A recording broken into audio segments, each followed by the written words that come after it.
Good morning dear students. मैं निसार अहमद। जैसा कि आप सबों को पता है कि हम लोग 4-5 महीने से लॉकडाउन की स्थिति में हैं, फुल्ली लॉकडाउन है।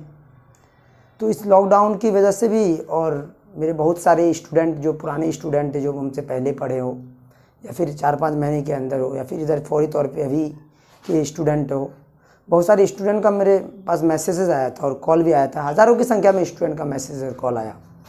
सारे स्टूडेंट यही बोलने लगे, सर लॉकडाउन चल रहा है, हम लोग 4-5 महीने से कुछ पढ़े नहीं हैं, हम लोगों की पढ़ाई कैसे होगी, सिलेबस पूरा बचा हुआ है और ऑफलाइन में पढ़ाई, ऑफलाइन के थ्रू किसी की पढ़ाई हो नहीं पा रही है। तो इस सारी बातों पर विचार विमर्श करने के बाद बहुत सारे स्टूडेंट का भी कहना हुआ, जो मैसेज और कॉल आया उसको देखते हुए मैंने भी सोचा कि चलो भाई ऑनलाइन की दुनिया में मैं भी कदम रखूं।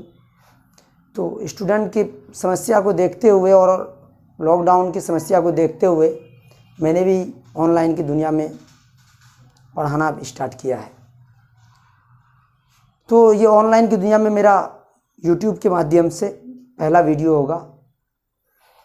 और पहले मैं ऑफलाइन की दुनिया में टीचिंग करता था और बहुत अंडर प्रेशर था स्टूडेंट का। 3-4 साल 2 साल से लगभग स्टूडेंट बोल भी रहे थे कि सर सारे टीचर ऑनलाइन आके पढ़ाते हैं लेकिन आप ऑनलाइन क्लास नहीं लेते हैं।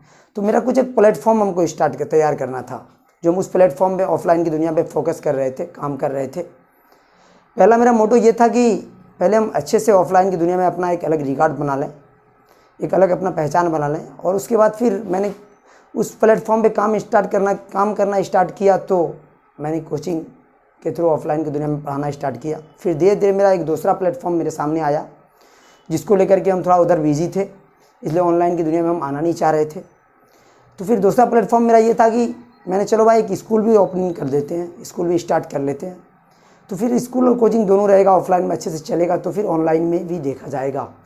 तो मैंने अपना स्कूल भी पिछले बार फरवरी में स्टार्ट किया था और मेरा कोचिंग तो अररिया शहर में है और आप सबों को सभी को पता है अच्छे से कि मेरा कोचिंग अररिया शहर में है।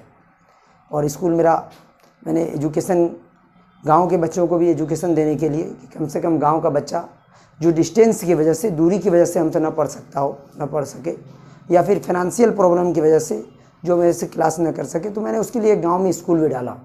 फिर उसके बाद भी बहुत सारे बच्चों को प्रॉब्लम होने लगा। अदरवाइज़ जिस गांव में, जिस एरिया में मेरा स्कूल है, वहाँ के स्टूडेंट तो हमसे अच्छे से पढ़ रहे हैं, ना तो उसको डिस्टेंस का कोई मैटर आता है, ना ही उसके साथ फाइनेंशियल कोई प्रॉब्लम होता है। लेकिन फिर अदर अररिया डिस्ट्रिक्ट में बहुत सारा गांव है, बहुत सारे गांव के बच्चों को, बहुत सारे प्रखंड के बच्चों को जिसको कि बहुत ज़्यादा डिस्टेंस लगता हो यहाँ अररिया आकर के पढ़ने में, या फिर फाइनेंशियल प्रॉब्लम हो, तो उस टाइप के बच्चों को भी आप प्रॉब्लम नहीं होगा, उसके लिए भी किसी समस्या की कोई ज़रूरत नहीं है, किसी भी तरीके से घबराने की आपको आवश्यकता नहीं है। उन सारे बच्चों को मैंने देखते हुए मैंने भी सोचा कि चलो अब ऑनलाइन क्लास दिया जाए। तो मैं ऑनलाइन क्लास देना आज से स्टार्ट कर रहा हूँ।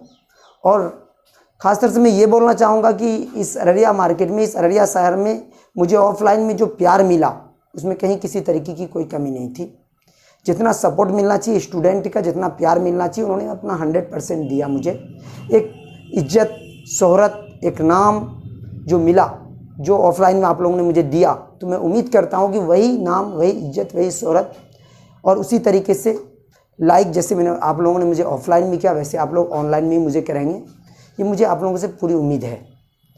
और जहाँ तक मेरा बात है, तो मैंने जैसे जिस तरीके से, जिस कंसेप्ट के अकॉर्डिंग, जिस कंसेप्ट के बेस पे मैंने ऑफलाइन क्लास आप लोगों को दिया, ऑफलाइन में पढ़ाना स्टार्ट किया था, सेम उसी कंसेप्ट के अकॉर्डिंग, उसी बेस के अकॉर्डिंग मैं आपको ऑनलाइन में भी क्लास दूंगा।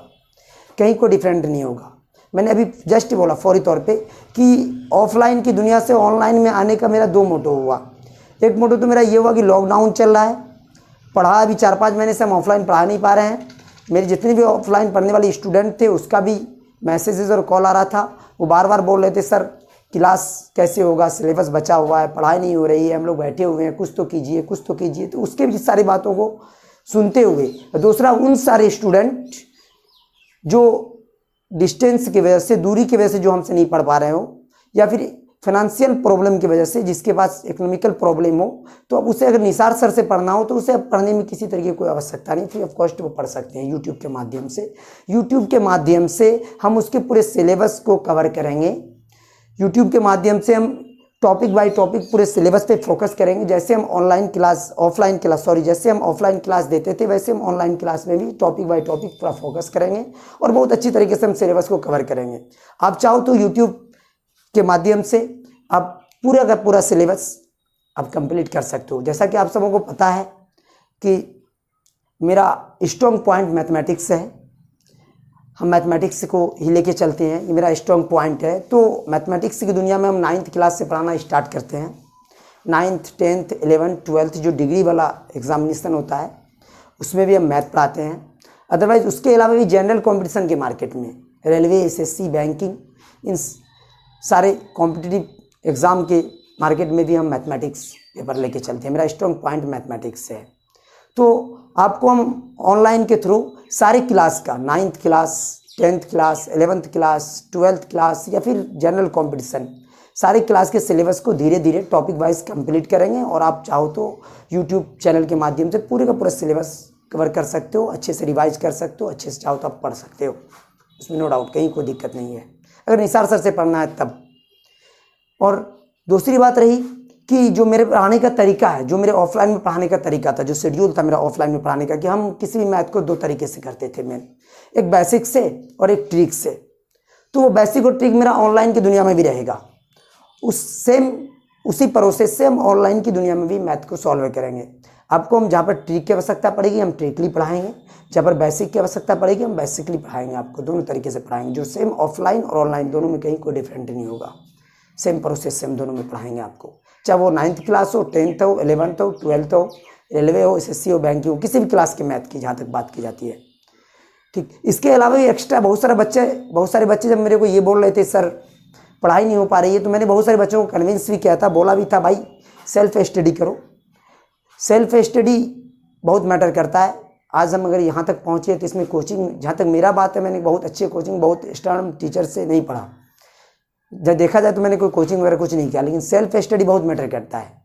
ठीक है, इसलिए आप कोशिश करो कि लॉकडाउन है तो भी आप सारे सब्जेक्ट का सेल्फ स्टडी घर में कर ही सकते हो और अच्छे से पढ़ ही सकते हो। जो डाउट हो, जो प्रॉब्लम हो, तो वो मैंने जब ऑफलाइन पढ़ा रहा था तो भी मैंने स्टूडेंट्स बोला कि मैं अररिया में ही रहता हूँ, अगर आपको किसी भी तरीके का कोई समस्या आए, जो मेरे स्टूडेंट है वो भी, जो मेरे पास न पढ़ते हो, अदरवाइज़ किसी और टीचर के पास ही क्यों नहीं पढ़ते हो, अगर उसको भी कहीं पे कोई प्रॉब्लम क्रिएट करे तो वो विदाउट हेजिटेशन के वो हमसे कंसल्ट कर सकते हैं, कांटेक्ट कर सकते हैं, वो मेरे पास आ सकते हैं।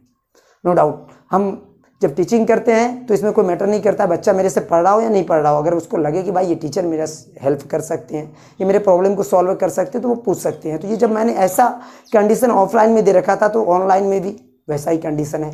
अगर आप मेरी पढ़ाई से संतुष्ट होते हो, ऐसा नहीं है कि सारे के सारे लोग मेरे पढ़ाई से सेटिस्फाइड हो ही जाएंगे। मैंने पहले ही आपसे बोला था कि मैंने ऑनलाइन में इसलिए आया कि जो स्टूडेंट मेरे से कभी नहीं पढ़ा, अगर उसको भी निसार सर से पढ़ना हो तो उसके वजह से भी मेरे को ऑनलाइन की दुनिया में आना पड़ा। तो बहुत सारे लोग ऐसे होंगे जो मेरे पढ़ाई से सेटिस्फाइड होंगे, कुछ लोग ऐसे भी होंगे जो मेरे पढ़ाई से अनसेटिस्फाइड होंगे। तो आप जो सेटिस्फाइड हैं वो भी, जो सेटिस्फाइड ना हो, जो अनसेटिस्फाइड हो वो भी, दोनों मुझे एडवाइस दे सकते हैं, बता सकते हैं। कहीं किसी तरीके की कोई कमी हो मेरे पढ़ाने में या मेरे मेथड में किसी भी तरीके की कोई समस्या हो तो आप मुझे या तो मेरे व्हाट्सएप नंबर के थ्रू या नहीं तो फिर उस वीडियो में के कमेंट सेक्शन में जाकर के कमेंट करके उसके थ्रू आप मुझे एडवाइस दे सकते हैं, बता सकते हैं। आपके सलाह के बगैर ही आप अच्छा सलाह या फिर किसी तरीके का कोई इलीगल सलाह हो, मतलब जो आपको लगे कि भाई यानी ऐसा नहीं ऐसा होना चाहिए, तो आप मुझे बता सकते हैं। तो उसी के अकॉर्डिंग मेरा वीडियो या फिर मेरा चैनल ग्रो करेगा, हम भी ग्रो करेंगे, आगे बढ़ेंगे। तो इन सारी बातों को ध्यान में रखते हुए आज हम लोग पढ़ाई स्टार्ट करते हैं। तो पहला फोकस हम पढ़ाना स्टार्ट 9th क्लास से करते हैं। 9th क्लास से पढ़ाना स्टार्ट करते हैं। BSCB board, CBSE board, ICSE board, तीनों बोर्ड को हम पढ़ाते हैं। स्पेशली बैच वाइज मेरा बैच चलता है टाइमली। तो हम लोग आज यहाँ जो फोकस, आज जो मेरा फर्स्ट वीडियो होगा तो मैं specially 10th class Bihar board के लिए आज हम स्टार्ट करने जा रहे हैं। 10th क्लास बिहार बोर्ड के एग्जामिनेशन के टाइम को देखते हुए, टाइम के उसको देखते हुए पहले हम 10th का वीडियो लेकर के आए हैं यूट्यूब के माध्यम से। फिर अगर 10th के बाद फिर हम 12th के वीडियो को लेकर के आएंगे, तो फिर बाद में 9th 11th फिर रेलवे, एसएससी, बैंकिंग, अदरवाइज इस सबको सोचेंगे। तो हम लोग 10th क्लास के सिलेबस पे आज बात करेंगे। 10th क्लास का जो टॉपिक होगा उस पर बात करेंगे। तो आते हैं 10th क्लास में बिहार बोर्ड के टॉपिक पे हम बात करेंगे। तो आते हैं हम लोग 10th क्लास के सिलेबस पे। तो अब 10th क्लास के जब हम सिलेबस पे आए तो हम लोग 10th क्लास के टॉपिक पे बात करते हैं। तो 10th क्लास में टाइम को देखते हुए जिस हिसाब से आपका स्टार्टिंग मार्च से होना चाहिए था, 4-5 महीना ऐसे यूँ गुजर गया, तो उसको देखते हुए जो हम 10th क्लास के जो सिलेबस को कवर करेंगे, तो इस बार जो मेरा सिलेबस जो वीडियो आएगा, तो पहले हम स्टार्टिंग में उस टॉपिक को लेकर के आएंगे जिससे आपके एग्जामिनेशन में ज़्यादा मार्क्स का क्वेश्चन पूछता हो। जैसे 10th क्लास में जो सबसे ज़्यादा मार्क्स का क्वेश्चन पूछता है, तो वो स्टार्टिंग में 2 टॉपिक से पूछता है, एक ट्रिग्नोमेट्री से, दूसरा ज्योमेट्री से। तो पहले मेरा टारगेट होगा कि पहले हम आपको ट्रिग्नोमेट्री कंप्लीट करें, फिर उसका ज्योमेट्री कंप्लीट करें, उसके बाद फिर यानी कि मार्क्स के अकॉर्डिंग इस बार हम पढ़ेंगे। मार्क्स के अकॉर्डिंग ये पढ़ेंगे कि सबसे ज़्यादा 20 मार्क्स का क्वेश्चन ट्रिग्नोमेट्री टॉपिक से पूछता है, फिर 20 मार्क्स का क्वेश्चन ज्योमेट्री टॉपिक से पूछता है। तो पहले हम ट्रिग्नोमेट्री टॉपिक को और ज्योमेट्री टॉपिक को कवर कर लेंगे, उसके बाद फिर देखेंगे कि ज्योमेट्री और ट्रिग्नोमेट्री के बाद ऐसा कौन सा टॉपिक है जिससे कितने मार्क्स का क्वेश्चन पूछता हो, यानी कि नंबर के अकॉर्डिंग पढ़ेंगे, हम मार्क्स के अकॉर्डिंग पढ़ेंगे। तो चलो भाई देखते हैं हम लोग, आइए देखते हैं। पहले हम लोग ट्रिग्नोमेट्री टॉपिक स्टार्ट करते हैं, त्रिकोणमिति।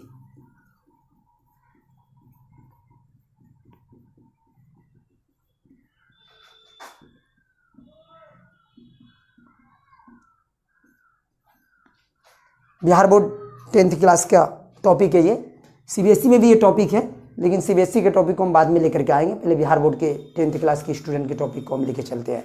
तो त्रिकोणमिति, ट्रिग्नोमेट्री, जिससे आपके एग्जामिनेशन में 20 मार्क्स का क्वेश्चन पूछता हूँ। ये जान लो भाई, आप जो डिग्री एग्जामिनेशन है उसमें आपको इस ट्रिग्नोमेट्री टॉपिक से 20 मार्क्स का क्वेश्चन पूछा जाएगा। इस 20 मार्क्स में से 3 तरीके का क्वेश्चन होगा जो अभी चल रहा हो। एक होता है MCQ क्वेश्चन, और दूसरा होता है very short answer type question, और तीसरा होगा आपको very long answer type question. इस तीनों तरीके से मिलाकर 20 मार्क्स का क्वेश्चन पूछा जाएगा इस टॉपिक से। पहले हम इस टॉपिक को कंप्लीट करेंगे। जो मेरा ऑफलाइन में क्लास लेने का तरीका था कि पहले हम थ्योरेटिकल क्लास लेंगे, कंसेप्ट देंगे आपको। जो मेरा कंसेप्ट देने का तरीका ऑफलाइन में था, वैसे हम आपको कंसेप्ट देंगे।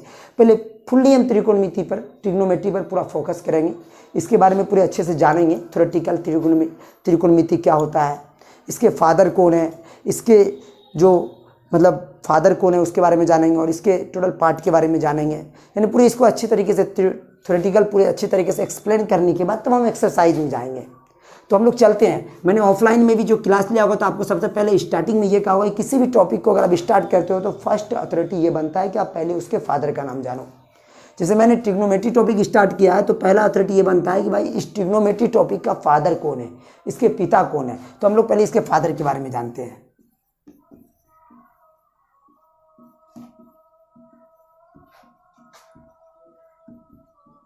फादर से ट्रिग्नोमेट्री,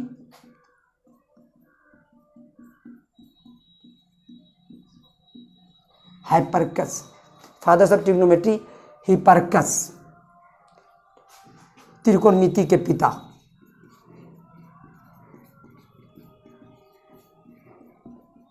त्रिकोणमिति के पिता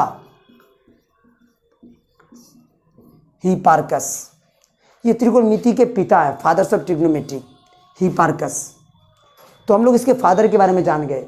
अब हम लोगों को ये जानना है कि त्रिकोणमिति कहते किसे हैं, ट्रिग्नोमेट्री होता क्या है। अब इसके बारे में जानेंगे। कभी भी किसी भी टॉपिक को स्टार्ट करते हो आप, चाहे वो आप हमसे पढ़ो, अदरवाइज किसी और टीचर से पढ़ो, पहला कंसेप्ट ये होता है कि पहले आप उस टॉपिक के फादर के बारे में जानो। जब आप उसके फादर के बारे में जान गए हो, तो दूसरा कंसेप्ट ये होता है कि भाई जिस चीज़ के बारे में आप पढ़ रहे हो ये क्या होता है, उसके बारे में जानेंगे। तो त्रिकोणमिति का पिता कौन है, तो हिपार्कस। हिपार्कस साहब इसके फादर हैं, जो एक गणितज्ञ थे, एक मैथमेटिशियन थे। और दूसरा, अब त्रिकोणमिति कहते किसे हैं। अब हम लोग त्रिकोणमिति के बारे में जानेंगे। तो किसी भी चीज़ के बारे में जानना हो तो उसके नाम पे फोकस करो। पूरा का पूरा आंसर, पूरा का पूरा एक्सप्लेन, पूरा जो इसका आंसर होगा, पूरा डेफिनेशन होगा, सब उसके नाम पे छिपा होता है। हमको फुल्ली कंसेप्ट इसके नाम से मिल जाएगा। जैसे हिंदी में होता है त्रिकोणमिति, पहले हम त्रिकोणमिति पे फोकस करते हैं। तो ये हिंदी में जो पूरा त्रिकोणमिति वर्ड है, ये हिंदी के 3 वर्ड से मिलकर बना है। संधि विच्छेद कर दो, अलग अलग पार्ट में तोड़ने को कहते हैं संधि विच्छेदन है। संधि विच्छेद, त्रि जोड़ कोण जोड़ मिति। त्रि का मतलब होता है 3, कोण का मतलब तो कोणी होता है, मिति मीन से होता है मापना। जब मैंने हिंदी नाम का संधि विच्छेदन किया, इसको तोड़ा, इसको एक्सप्लेन किया, तो इसका अर्थ निकला 3 कोणों को मापना। 3 कोण को मापना। ये हिंदी नाम के अकॉर्डिंग हुआ। जब मैंने हिंदी के त्रिकोणमिति नाम को, किसी भी हिंदी वर्ड का एक कंसेप्ट अगर आपको ऐसे समझ में नहीं आता तो आप उसका संधि विच्छेद कर लो, 2-3 पार्ट में तोड़ दो। जो मेरा अपना खुद का तरीका है पढ़ने का, समझने का, वो मैं आपको शेयर कर रहा हूँ। ठीक है, 2-3 पार्ट में तोड़ लो, इसका संधि विच्छेद कर लो, उसके बाद इसका आंसर आपको मिल जाएगा। तो मैंने त्रिकोणमिति जो नाम है इसको मैंने 3 पार्ट में तोड़ा, 3 हिंदी वर्ड से मिलकर बना पूरा कंप्लीट त्रिकोणमिति वर्ड। एक त्रि जोड़ दूसरा कोण जोड़ तीसरा मिति। त्रि का अर्थ हुआ 3, कोण का अर्थ हुआ कोण, मिति का अर्थ हुआ मापना। तो शॉर्ट कोड में ये पता चला कि जब मैंने हिंदी के त्रिकोणमिति नाम पे फोकस किया तो इसका आंसर निकला 3 कोणों को मापना। अब दूसरा आ जाए इंग्लिश का जो ट्रिग्नोमेट्री वर्ड है। ये ट्रिग्नोमेट्री वर्ड इंग्लिश का वर्ड है। अब ये पूरा कंप्लीट इंग्लिश का ट्रिग्नोमेट्री वर्ड जो है ये ग्रीक भाषा के ग्रीक शब्द के 3 वर्ड से मिलकर बना है। ग्रीक शब्द के 3 वर्ड कौन है? ट्राई, दूसरा हो गया गोनिया, तीसरा हो गया मैट्रोन। ट्राई जोड़ गोनिया जोड़ मैट्रोन, यानी ग्रीक भाषा के 3 वर्ड को मिला देने के बाद इंग्लिश का एक ट्रिग्नोमेट्री वर्ड प्राप्त हुआ। ट्राई का अर्थ हुआ, ट्राई को हम लोग इंग्लिश में बोलते हैं 3, गोनिया को हम लोग इंग्लिश में बोलते हैं एंगल, और मैट्रोन को हम लोग इंग्लिश में बोलते हैं मेजर। या तो मेजर बोलो या मेजरमेंट बोलो। 3 बोले तो 3, और एंगल बोले तो कोण, और मेजर बोले तो मापना। मेजर बोले तो मापना। तो ट्रिग्नोमेट्री जो है, जब मैंने इसको इंग्लिश में पार्ट वाइज किया, ट्रिग्नोमेट्री वर्ड जो पूरा कंप्लीट इंग्लिश का जो ट्रिग्नोमेट्री वर्ड है वो ग्रीक लैंग्वेज के 3 वर्ड से मिलकर बना। 3 वर्ड में एक ट्राई, दूसरा गोनिया, तीसरा मैट्रोन। इस तीनों वर्ड को मिला देने का जाके तब जाकर के इंग्लिश का क्या प्राप्त हुआ? ट्रिग्नोमेट्री वर्ड प्राप्त हुआ। तो ट्राई का मतलब क्या हो गया? 3। इंग्लिश में ट्राई को हम लोग 3 बोलते हैं, गोनिया को इंग्लिश में एंगल बोलते हैं, मैट्रोन को इंग्लिश में मेजर बोलते हैं। 3 का हिंदी हो गया 3, और एंगल का हिंदी हो गया कोण, मेजर का हिंदी हो गया मापना। तो मतलब ट्रिग्नोमेट्री जो इंग्लिश वर्ड, जब मैंने इस पर भी फोकस किया, इसको भी पार्ट वाइज किया, तो इसका भी अर्थ निकला शॉर्ट कोड में एक वर्ड में 3 कोण को मापना। एक और भी है इंग्लिश में, एक तरीके से और भी देख सकते हो। अगर इधर हो गया तो मैं इसको डिलीट मार रहा हूँ, या फिर यहाँ पर भी देख सकते हो आप। ठीक है, फिर इंग्लिश में और भी देख सकते हो ट्राइग्नोमेट्री, ट्रिग्नोमेट्री। एक और भी है ग्रीक भाषा के, एक ट्राई, गोनिया और मैट्रोन, इस तीनों से मिलकर बना ट्रिग्नोमेट्री। और ग्रीक भाषा में एक और बोल सकते हैं ट्राई जोड़ गोन जोड़ मैट्रोन। ट्राई जोड़ गोन जोड़ मैट्रोन। ट्राई बोले तो वही 3 इंग्लिश में, और गोन का मतलब हो गया साइड, गोन का मतलब हो गया साइड, और मैट्रोन का मतलब हो गया मेजरमेंट या मेजर। ठीक है, 3 बोले तो 3, साइड बोले तो भुजा, और मेजरमेंट या मेजर बोले तो मापना। तो एक इंग्लिश में आप 2 तरीके से इसका एक्सप्लेन कर सकते हो, इस पर फोकस कर सकते हो। जब मैंने इंग्लिश ट्रिग्नोमेट्री पूरे वर्ड को तोड़ा 2 तरीके से, एक तोड़ा जब ट्राई गोनिया मैट्रोन के, ट्राई गोनिया और मैट्रोन के ग्रीक वाले लैंग्वेज में जब इसको तोड़ा तो अर्थ निकला 3 कोण को मापना। लेकिन जब ट्राई गोन मैट्रोन के ग्रीक वाले लैंग्वेज में इसको तोड़ा तो अर्थ निकला 3 भुजा को मापना। तो भाई हिंदी नेम के हिसाब से फाइनल आंसर निकला 3 कोण को मापना। इंग्लिश नेम के हिसाब से एक जगह आंसर निकलता है 3 भुजा को मापना, और एक जगह आंसर निकलता है 3 कोण को मापना। तो मिला जुला के बात ये समझ में आ रही है, शॉर्ट कोड में बात ये समझ में आ रहा है कि त्रिकोणमिति उसको बोलेंगे जहां पर 3 भुजा और 3 कोण के मापने को ही हम लोग क्या बोलेंगे? त्रिकोणमिति बोलेंगे। शॉर्ट कोड में जो एक स्टूडेंट का भाषा होता है, 3 भुजा और 3 कोण के मापने की क्रिया को ही हम लोग क्या बोलेंगे? त्रिकोणमिति बोलेंगे। हिंदी और इंग्लिश दोनों नाम के हिसाब से ये पता चला।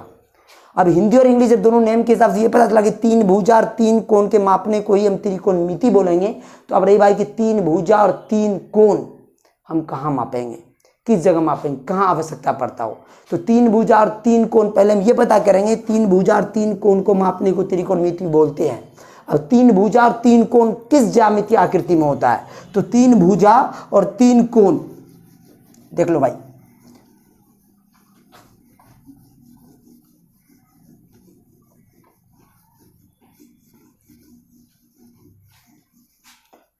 तीन भुजा और 3 कोण को मापने को हम लोग क्या बोलेंगे? त्रिकोणमिति बोलेंगे। अब रहा कि 3 भुजा और 3 कोण कौन से ज्यामितीय आकृति में आता है? तो 3 भुजा और 3 कोण जो आता है जिस ज्यामितीय आकृति में उसको बोलते हैं त्रिभुज। जैसे मान लो P Q R, 3 भुजा और 3 कोण को मापने को हम लोग त्रिकोणमिति बोलते हैं, और 3 भुजा 3 कोण जिस ज्यामितीय आकृति में आता है उसको क्या बोलते हैं? त्रिभुज। जैसे भाई एक भुजा हो गया आपका, देख लो PQ, एक भुजा हो गया आपका QR, एक भुजा हो गया आपका PR। 3 भुजा हो गया, एक कोण, 2 कोण और ये 3 कोण। तो मिला जुला के शॉर्टकट में ये समझ में आया कि पूरे त्रिकोणमिति टॉपिक के अंतर्गत हम त्रिभुज के बारे में पढ़ने वाले हैं। पूरे त्रिकोणमिति टॉपिक डिपेंड जो है वो किस पे डिपेंड है, जो नाम पे मैंने जब फोकस किया इसके नेम पे, हिंदी नेम पर, इंग्लिश नेम पे, तो आंसर निकल के आया कि 3 भुजा और 3 कोण को मापने को ही त्रिकोणमिति बोलते हैं। 3 भुजा और 3 कोण कौन से ज्यामितीय आकृति में आता है, तो त्रिभुज में आता है। तो इसका मतलब शॉर्टकट में पूरा ट्रिग्नोमेट्री टॉपिक त्रिभुज पे ही डिपेंड है। हम पूरे त्रिकोणमिति टॉपिक में त्रिभुज के बारे में ही पढ़ेंगे। अब रहा कि त्रिभुज तो एक होता नहीं है, त्रिकोणमिति, पूरे त्रिकोणमिति टॉपिक में हम त्रिभुज के बारे में पढ़ेंगे। तो त्रिभुज को भी 2 कैटेगरी में डिवाइड किया गया, एक भुजा के आधार पर और एक कोण के आधार पर। भुजा के आधार पर भी त्रिभुज 3 प्रकार का होता है और कोण के आधार पर भी त्रिभुज 3 प्रकार का होता है। भुजा के अकॉर्डिंग भी त्रिभुज को 3 काइंड में डिवाइड किया गया है और एंगल के अकॉर्डिंग भी त्रिभुज को 3 काइंड में डिवाइड किया गया है। तो अब 3 3 6 त्रिभुज हो गया जनरली। अब 6 त्रिभुज के बारे में तो त्रिकोणमिति में नहीं पढ़ेंगे। तो जो इसका डेफिनेशन गणितज्ञ दिया, इतना तो समझ में आ गया कि पूरे त्रिकोणमिति टॉपिक में आप किसके बारे में पढ़ने वाले हो, त्रिभुज के। अब कंप्लीट जो 6 ट्रायंगल होता है वो 6 त्रिभुज के बारे में पढ़ने वाले हो आप कि ना एक त्रिभुज के बारे में पढ़ने वाले हो। अभी हम ये देखेंगे, थोड़ी देर में आपको ये आंसर भी समझ में आ जाएगा, ये मिल जाएगा आपको कि आप टोटल त्रिभुज के बारे में पढ़ोगे त्रिकोणमिति टॉपिक में कि ना किसी एक त्रिभुज के बारे में पढ़ोगे। लेकिन जो मैथमेटिशियन का डेफिनेशन दिया हुआ है त्रिकोणमिति के बारे में, वो डेफिनेशन क्या दिया हुआ है देख लो। त्रिकोणमिति का जो डेफिनेशन गणितज्ञ का दिया हुआ है ट्रिग्नोमेट्री का,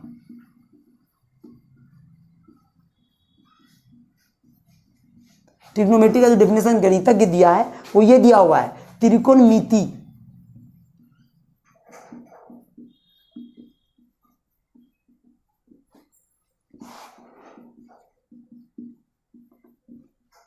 त्रिकोणमिति गणित की वो शाखा है जिसमें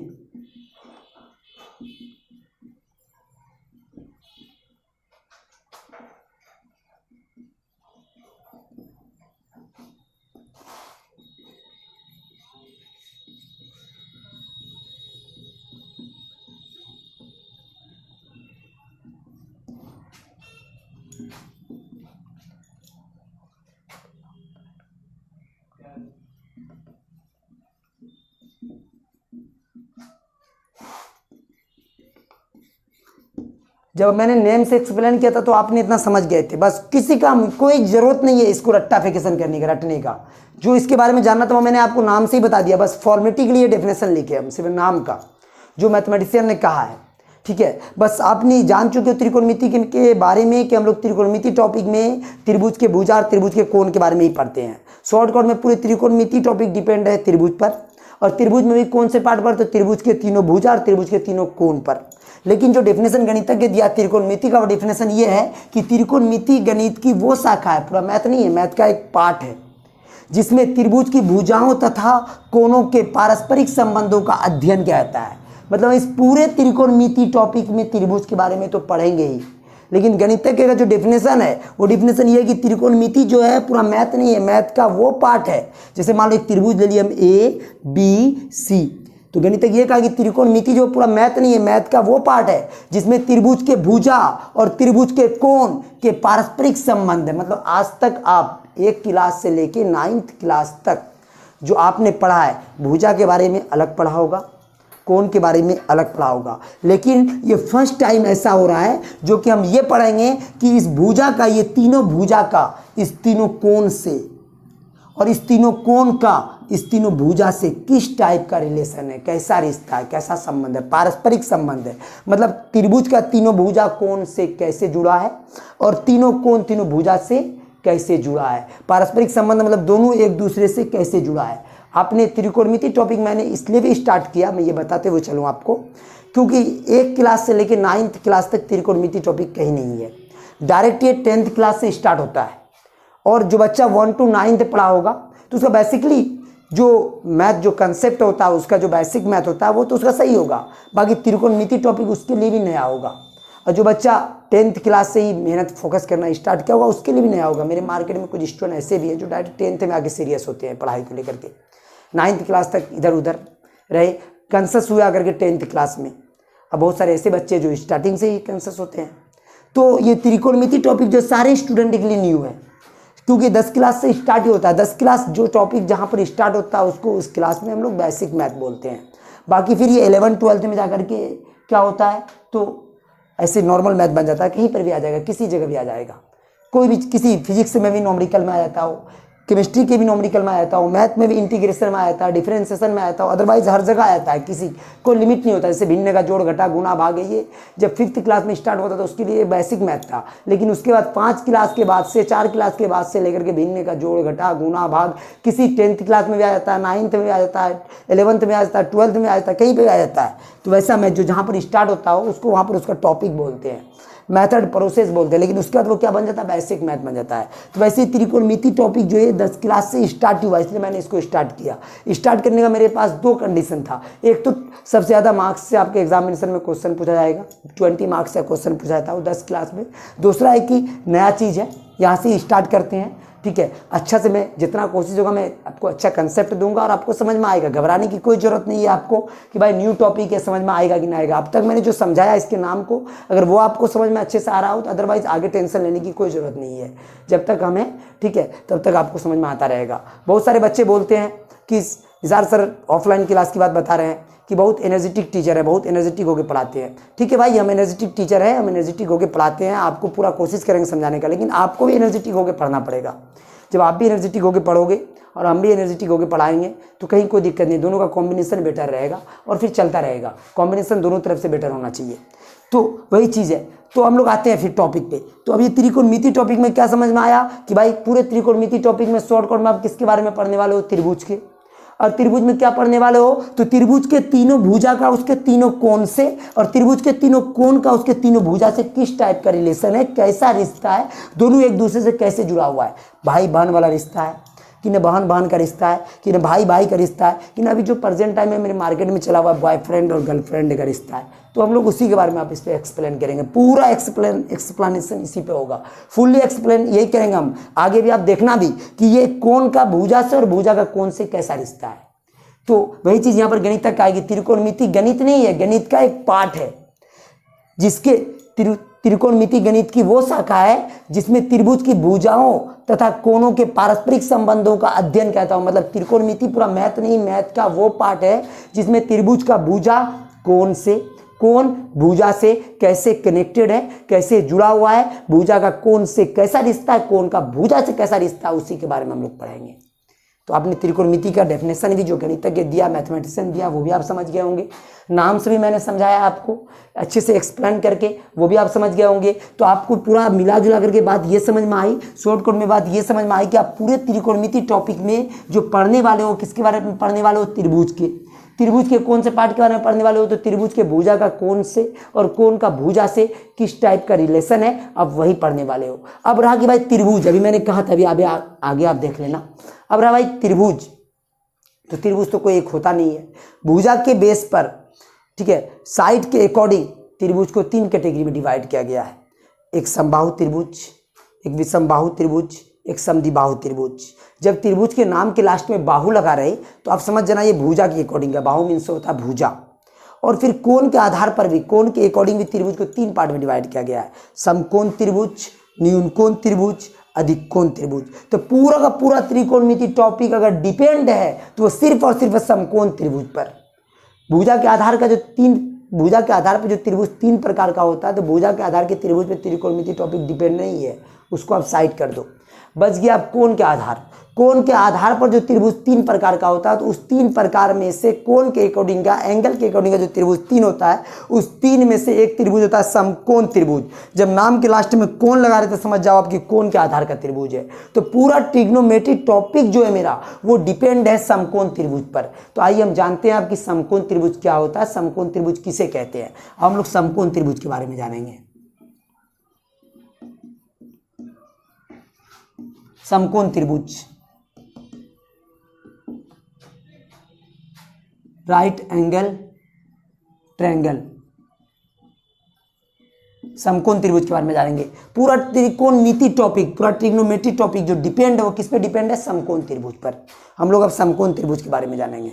तो समकोण त्रिभुज का जो डेफिनेशन होता है, परिभाषा, पहले उसको हम लोग लिख लेते हैं।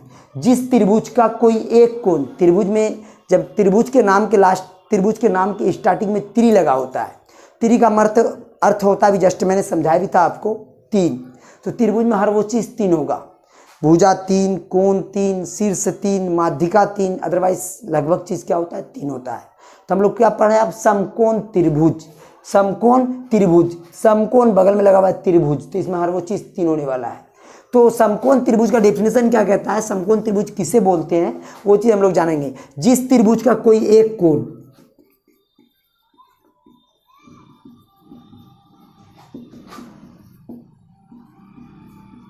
जिस त्रिभुज का कोई एक कोण समकोण, समकोण अर्थात जिस त्रिभुज का कोई एक कोण समकोण अर्थात 90 डिग्री हो उसे समकोण त्रिभुज कहते हैं। हम लोग पूरा त्रिकोणमिति टॉपिक आपका जो डिपेंड है, निर्भर है वो समकोण त्रिभुज पर। बस एक त्रिभुज, टोटल त्रिभुज 6 होता है, 3 भुजा के आधार का, 3 कोण के आधार का। तो कोण के आधार का जो 3 त्रिभुज होता है तो तीनों पर डिपेंड नहीं है, 3 में से एक त्रिभुज पर डिपेंड है, समकोण त्रिभुज पर। तो पूरा फोकस हम करेंगे समकोण त्रिभुज पर, हमको जानना है समकोण त्रिभुज के बारे में। तो समकोण त्रिभुज का मैंने डेफिनेशन अभी आपके सामने लिख दिया है, देख सकते हो आप। जिस त्रिभुज का कोई एक कोण समकोण अर्थात 90 डिग्री का हो, 90 डिग्री का हो उसे समकोण त्रिभुज कहते हैं। जिस त्रिभुज का कोई एक कोण 90 डिग्री का उसे कौन त्रिभुज कहते हैं, समकोण त्रिभुज कहते हैं। अभी हम लोग समकोण त्रिभुज का फिगर देखेंगे। जिस त्रिभुज का कोई एक कोण समकोण, समकोण कहते हैं पूरा पूरी 90 डिग्री के कोण को, 90 डिग्री के ही कोण को हम लोग बोलते हैं समकोण। तो जिस त्रिभुज का कोई एक कोण 90 डिग्री का हो, तीनों कोण नहीं, ध्यान देना भाई, मैंने आपको बोला है कोई एक कोण, जिस त्रिभुज का कोई एक कोण 90 डिग्री का हो, 90 डिग्री के कोण को हम लोग क्या बोलते हैं, समकोण बोलते हैं। उसे कौन सा त्रिभुज कहते हैं, समकोण त्रिभुज कहते हैं। जैसे भी हम समकोण त्रिभुज का फिगर बनाते हैं, आप देखते चलोगे। समकोण त्रिभुज के लिए पहले आप समकोण त्रिभुज किसे कहते थे, जिस त्रिभुज का कोई एक कोण 90 डिग्री का हो उसे समकोण त्रिभुज कहते हैं। तो समकोण त्रिभुज बनाने से पहले आप समकोण बना लो। समकोण कहते हैं पूरा पूरी 90 डिग्री के कोण को। और 90 डिग्री का कोण कैसे होगा, तो कोई भी चीज, कोई भी वस्तु, कोई भी सामान जो सीधा खड़ा होता है वो 90 के एंगल पे खड़ा होता है। सीधा जो भी खड़ा होता है, जैसे मार्कर है सीधा है तो 90 का एंगल हो गया। कोई भी खंबा, भवन, पिलर, मकान, जैसे मकान हो कोई भी, वो चौकुर्रा बना हुआ लेकिन खड़ा तो वो क्या होता है, सीधा होता है। उसके छत से लेके जमीन तक का डिस्टेंस पूरा सीधा होता है। तो 90 डिग्री का पहले कोण बना लेते हैं। तो समकोण भाई खड़ा भी क्या होना चाहिए, सीधा, जिस पे खड़ा वो भी क्या होना चाहिए, सीधा। जब ये खड़ा भी क्या हो, सीधा, जिस पे खड़ा ये भी क्या हो, सीधा। तो इसके बीच में जो एंगल बनना 90 डिग्री का, और जहाँ पे 90 का एंगल बनेगा उस सिंबल दे देंगे चौकुर्रा, दे दिए चौकुर्रा। ये हो गया समकोण। और हम समकोण नहीं, हम पढ़े हैं समकोण त्रिभुज। तो त्रिभुज होने के लिए 3 भुजा चाहिए, 3 में से 1 और 2 भुजा तो आ गया। कितनी भुजा की कमी है, 1 भुजा की। तो आप ला करके इसको इससे मिला दो। जैसे इसको ला करके इससे मिला दी थी, क्या बन गया, त्रिभुज। अब ये कौन सा त्रिभुज बन गया, तो जिस ज्यामितीय आकृति में जितना शीर्ष होता है उसके नाम में उतना लेटर आएगा। त्रिभुज में 3 शीर्ष होता है, इसको अल्फाबेट के आप 3 अलग अलग लेटर से रिप्रेजेंट कर सकते हो। शीर्ष कहते हैं जब कोई भी रेखाखंड या रेखा, एक से अधिक रेखाखंड या रेखा जिस बिंदु पर मिलता हो, 1 गो, 2 गो, 3 गो, 4 गो, यहाँ पे आके मिला है, ये हो गया शीर्ष।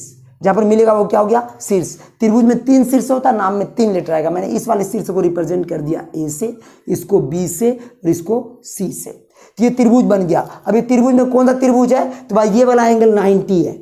जिस त्रिभुज के 3 कोण में से कोई एक कोण 90 डिग्री का, वो कौन त्रिभुज कहलाता है, समकोण। इसके 3 कोण में से ये वाला कोण कितने डिग्री का, 90 डिग्री का, तो कौन त्रिभुज हो गया, समकोण। शॉर्टकट में याद रखना भाई, आप याद रखोगे समकोण त्रिभुज का कोई एक कोण 90 डिग्री का होता है, बाकी अदरवाइज जो ये दोनों कोण होता है, समकोण त्रिभुज के 3 में से कोई एक कोण कितने डिग्री का होता है, 90। बाकी ये वाला कोण और ये वाला कोण न्यून कोण होता है। न्यून कोण कहते हैं 0 डिग्री से बड़ा और 90 डिग्री से छोटा। तो समकोण त्रिभुज का एक कोण समकोण, बाकी 2 कोण क्या होगा, न्यून कोण। और वो भी ऐसा, बहुत सारे बच्चे ऐसा सोचते हैं, बहुत सारे स्टूडेंट ये सोचते हैं कि ये वाला कोण हो गया 90, तो ये दोनों मिला के कितना होगा, 90, तो दोनों इक्वल होगा। ऐसा कुछ नहीं है, दोनों इक्वल भी हो सकता है, दोनों अनइक्वल भी हो सकता है। त्रिभुज होने के लिए सबसे पहला कंसेप्ट ये है कि तीनों कोण, तीनों एंगल, तीनों कोणों का जो योग है वो कितना होना चाहिए, 180 डिग्री। तीनों कोण मिला के कितना होना चाहिए, 180 डिग्री। तो कि किसी भी त्रिभुज, केवल फिगर त्रिभुज की तरह रहने से त्रिभुज नहीं हो जाएगा। त्रिभुज होने का सबसे पहला कंसेप्ट ये है कि त्रिभुज के तीनों कोणों का जो सम होगा, तीनों कोणों का जो योग होगा, वो तीनों कोणों का योग कितना होना चाहिए, 180। तो समकोण त्रिभुज के 3 कोण में से ये वाला कोण कितना है, सिंगल 90, अकेला 90। तो भाई आप देख लो, ये दोनों मिला के भी कितना होगा, 90। जब ये दोनों मिला के 90 होगा तो इस दोनों में से दोनों मिला के जब 90 होगा तो हो सकता है कि दोनों इक्वल भी हो, ये भी 45 और ये भी क्या हो 45, ऐसा भी हो सकता है। या ऐसा भी हो सकता है ये वाला बड़ा हो तो ये वाला क्या हो छोटा, ये वाला बड़ा हो तो ये वाला क्या हो छोटा, ऐसा भी हो सकता है ये 70 तो ये 20 तो भी दोनों मिला के कितना हो गया 90। ऐसा भी हो सकता है ये 80 तो और ये कितना हो गया 10 तो भी दोनों मिला के कितना हो गया 90। तो समकोण त्रिभुज का एक एंगल कितना होता है, एक कोण कितना होता है समकोण, बाकी दो को कोण क्या होगा न्यून कोण। वो ऐसा न्यून कोण कि दोनों मिला के कितना होगा 90। या दोनों का दोनों न्यून कोण इक्वल भी हो सकता है, या तो ये वाला बड़ा और ये वाला छोटा, या ये वाला बड़ा ये वाला छोटा। समकोण त्रिभुज आप समझ गए होंगे, उम्मीद करता हूँ आपको मैंने समकोण त्रिभुज समझाया और आप अच्छे से समझ गए होंगे कि समकोण त्रिभुज कहते हैं उस त्रिभुज को है जिसके 3 कोण में से कोई एक कोण 90 डिग्री का हो। समकोण त्रिभुज का एक गो कोण क्या होता है 90 डिग्री का होता है। 90 डिग्री के कोण को ही क्या बोलते हैं समकोण। बाकी जो दो गो कोण होता है वो दोनों कोण क्या होता है न्यून कोण। न्यून कोण कहते हैं 0 डिग्री से बड़ा और 90 डिग्री से छोटा। बाकी जो दोनों न्यून कोण होता है वो दोनों न्यून कोण बराबर भी हो सकता है, या ये वाला बड़ा ये वाला क्या होगा छोटा, या ये वाला बड़ा ये वाला क्या होगा छोटा। तो यहाँ तक आपने समकोण त्रिभुज के बारे में आप समझ गए हो। अब हम लोग आगे चलते हैं। अब कोण समकोण त्रिभुज के एंगल के बारे में तो आप समझ गए हो। अब रहा समकोण त्रिभुज के साइड के बारे में बात करेंगे हम लोग। समकोण त्रिभुज में समकोण त्रिभुज एक ऐसा त्रिभुज है जिसके तीनों साइड का नाम होता है। अदरवाइज जैसे मान लो कि मैंने एक त्रिभुज बना लिया, ये 3 भुजा से घिरा बंद आकृति त्रिभुज हो गया, इसका नाम दे दिया एक्स वाई जेड। तो आपको बोलना कि सर, आप बोलोगे आपकी सर ये एक्स वाई एक नाम हो गया, एक्स जेड दूसरा नाम हो गया, एक्स जेड दूसरा नाम हो गया, वाई जेड तीसरा नाम हो गया। ये तो भाई अदरवाइज कोई भी दे सकता है, मैं दे सकता हूँ, आप स्टूडेंट हो आप दे सकते हो, अदरवाइज और कोई टीचर है वो दे सकते हैं। ये नाम चेंज होता रहता है। जो प्रॉपरली फिक्स नेम है समकोण त्रिभुज के तीनों भुजा का, वो नाम की बात कर रहा हूँ मैं। वो तो आप मान लो ये ट्रायंगल है, इसका नाम अगर इसको आप रिप्रेजेंट कर दिए, इसके तीनों शीर्ष को डिनोट कर दिए ए बी सी से, तो फिर इसके साइड का नाम हो जाएगा A B A C B C. अगर आप इसको रिप्रेजेंट कर दोगे ए बी सी को हटा दो, रिप्रेजेंट कर दोगे पी क्यू आर से, तो इसके तीनों साइड का नाम हो जाएगा P Q Q R P R. ये नाम चेंज होता रहता है। वो ऐसा नाम जो कभी चेंज नहीं होता, समकोण त्रिभुज के तीनों साइड का नाम होता है, जो नाम कभी चेंज नहीं होता है, वो नाम की हम बात कर रहे हैं। तो त्रिभुज में समकोण त्रिभुज एकलौता त्रिभुज है जिसके 3 कोण में से एक कोण पहले से पता होता है। समकोण त्रिभुज होने के लिए कोई एक कोण स्पेशली कितने डिग्री का होना चाहिए 90 का। बाकी उसी तरीके से इसके तीनों भुजा का त्रिभुज में समकोण त्रिभुज एकलौता त्रिभुज है, सिंगल पीस ट्रायंगल है जिसके तीनों भुजा का स्पेशली नाम होता है, जो नाम पाइथागोरस दिया, जो एक मैथमेटिशियन थे पाइथागोरस, उन्होंने इसका नाम दिया, इसके तीनों भुजा का नाम दिया है। समकोण त्रिभुज के तीनों भुजा का नाम होता है। जैसे हम एक समकोण त्रिभुज बना रहे हैं अभी, अब देखते चलोगे। मान लो इसका नाम दे दिया हम, ये इसका ये वाला एंगल कितना हो गया 90। जिस त्रिभुज का कोई एक एंगल 90, वो कौन सा ट्रायंगल हो गया समकोण त्रिभुज हो गया ए बी सी। ये वाला कोण समकोण, बाकी ये कोण और ये कोण क्या हो गया न्यून कोण। समकोण त्रिभुज का एक कोण समकोण, बाकी दो कोण क्या हो गया न्यून कोण। अब समकोण त्रिभुज के तीनों भुजा का नाम होता है। अगर मेरे अकॉर्डिंग इसके तीनों भुजा का नाम दोगे तो सबसे पहला चीज, जो पहला कंसेप्ट है मेरे अकॉर्डिंग, मेरे थ्रू, वो पहले आप कर्ण खोजो। सर पहला कंसेप्ट ये होता है कि आप पहले कर्ण खोजो, बाद में फिर लंब खोजना, फिर बाद में आप आधार खोजना। तो कर्ण खोजने का कंसेप्ट ये है कि किसी भी समकोण त्रिभुज में जहाँ पे 90 का एंगल बन रहा हो, 90 डिग्री के ठीक सामने वाली भुजा को हम लोग कर्ण बोलते हैं। 90 डिग्री के अपोजिट जो साइड होगा उसको क्या बोलेंगे हम लोग कर्ण बोलेंगे। जैसे इस समकोण त्रिभुज में 90 का एंगल बन रहा है बी पर, तो 90 डिग्री के ठीक सामने वाला भुजा ए सी, ये मेरा हो जाएगा कर्ण, हाइपोटेन्यूज या हाइपोटेनियस, जिसको डिनोट करते हैं शॉर्टकट में एच से। सबसे पहले आप कर्ण खोजना, आसानी होगा, सरल हो जाएगा आपके लिए, आसान हो जाएगा। 90 डिग्री के जो सामने वाला भुजा उसको क्या बोलेंगे हम कर्ण बोलेंगे। 90 का एंगल यहाँ बी पे बन रहा है, इसके सामने वाला भुजा हो गया मेरा ए सी, तो ए सी क्या हो गया कर्ण हो गया, जो ये चेंज नहीं होगा। बाकी ये जो नेम है रिप्रेजेंट वाला नेम है ये चेंज हो सकता है। अभी ए बी सी से किए तो अभी ये ए सी है, अगर हम इसको डिनोट पी क्यू आर से करेंगे तो हो जाएगा पी आर, अगर हम इसको डिनोट एल एम एन से करेंगे तो हो जाएगा एल एम, जिससे करोगे। बाकी ये जो करने वाला नेम है ये चेंज कभी नहीं होता है। अब रह गया भाई करने के बाद, अब न्यून कोण, एक न्यून कोण ये वाला है, अब एक न्यून कोण ये वाला है। अब इस दोनों न्यून कोण में से दोनों न्यून कोण में से किसी एक को लेके चलेंगे हम, एक बार में दोनों को लेके नहीं चलते हैं। किसी एक न्यून कोण के हिसाब से काम करेंगे। या तो इस वाले न्यून कोण के हिसाब से आप काम कर लो, या तो आप इस वाले न्यून कोण के हिसाब से काम कर लो। चलो मैं इसी वाले न्यून कोण के हिसाब से काम कर देता हूँ, उसको डिनोट कर दिए थीटा से। तो 90 डिग्री के सामने वाला भुजा कर्ण। अब ये न्यून कोण, जो न्यून कोण, इसके सामने वाला जो भुजा होगा वो लंब कहलाएगा। अगर हम भाई इस वाले न्यून कोण के हिसाब से चल रहे हैं तो इस वाले न्यून कोण के सामने वाला भुजा मेरा हो गया ए बी, तो ए बी मेरा हो गया लंब, जिसको हम लोग बोलते हैं परपेंडिकुलर। रिप्रेजेंट करते हैं पी से। सबसे पहले आप क्या खोजोगे? कर्ण, फिर क्या खोजना है आपको? लंब, और लास्ट में जो बच जाएगा तीसरा वाला साइड। ऐसी भी सिंपल कंसेप्ट है, जान लो। जब आपको कर्ण पता हो जाएगा, लंब पता हो जाएगा, तो एक साइड बच जाएगा, जो बच जाएगा वो क्या हो गया? आधार।